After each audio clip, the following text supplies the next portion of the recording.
విశాఖపట్నంలో 85 పరీక్షా కేంద్రాల్లో ఇంటర్ విద్యార్థులకు పరీక్షలు నిర్వహించారు. ఉదయం 9 గంటల నుండి మధ్యాహ్నం 12 గంటల వరకు కూడా పరీక్షలు రాశారు స్టూడెంట్స్ అరగంట ముందుగానే పరీక్షా కేంద్రాలకు చేరుకున్నారు. ప్రభుత్వం విధించినటువంటి ఆంక్షలతో విద్యార్థులు ముందే పరీక్షకు అటెండ్ అయ్యారు.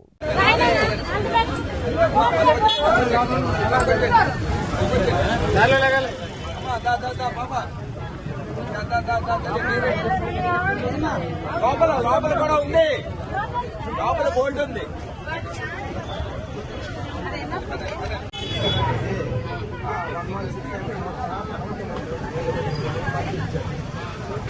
లోపల